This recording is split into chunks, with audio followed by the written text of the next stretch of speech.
Before I start, let me ask you a question. Who do you think is the bad guy? Dr. Jose Rizal once said that ang kabataan ang pag-asa ng bayan. That statement proves that children are important in building our nation. They will be our savior from the disaster created by the adults. For they are powerful, relevant, modern, and talented. They have a bright future ahead of them. And people who want children to be obligated at a young age should be treated as criminals.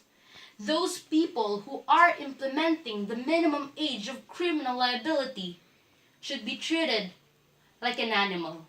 And those people who cause minors to commit crimes should be the one who rot inside the jail. If you are one of those people, listen. You are not different from criminals if you let the freedom of the children be taken away from them.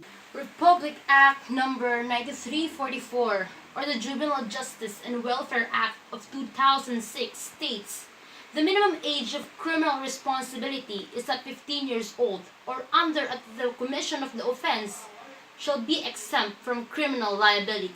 Currently, the House of Representatives Subcommittee on Judicial Reform is debating whether to lower the minimum liability to 9 years old. Oriental Mindoro Representative Doy Liachon said that the growing number of syndicates who are involving children to commit crimes for them are alarming. That statement itself of Liachon implies that he also believes the children are innocent and are not responsible for the crime. The syndicates are. But why do they need to punish children knowing that they are just being used? Children do not need punishment. They need protection from these opportunists and bad people. If the government will approve this bill, then they are giving syndicates more reason to use children.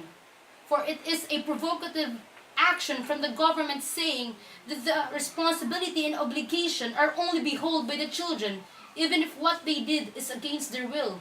Also, President Rodrigo Duterte said that lowering the age of criminal liability will ensure discipline of Filipino youth by accepting responsibility of their action and be exposed to government intervention programs like rehabilitation, prevention, and diversion. If that is the solution, then there should be a decreasing number of criminal cases in the Philippines because adult criminals are already been exposed to these programs. Furthermore, the Philippine National Police also gives their full support for the bill because they believe that minors are committing grave criminal offenses, knowing that they cannot be jailed because the law is on their side.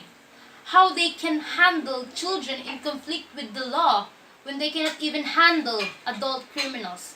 Will Philippine National Police arrest, detain, and treat children like adults? Remember the case of Kian Lloyd de los Santos, a 17-year-old boy who died because of the war on drugs. That is just one of the examples of mishandling of children. If the government is truly concerned to the safety of the future generation, and if they are really preserving the overall well-being of the children, then they must stop the bill from being implemented. First of all, Section 12 of the Republic Act number 9344 states, the family shall be responsible to the primary nurturing and rearing of children, which is critical in delinquency prevention. Beliefs and behaviors of children starts at home. If a parent fails to do the responsibility to their child, then it is their obligation to take the liability of the crime that has been committed by the child. Remember, with proper parenting, children can be away from wrongdoings. No one ever dreamed to be a criminal. Even criminals doesn't dream to be one. What more for children? Lowering the age of criminal responsibility is an act of violence against children, said UNICEF. It is an act of stealing the rights of children. That is why people who are responsible for this should be treated as criminals. They will expose children into physical, psychological, and emotional pain if they let this bill be implemented.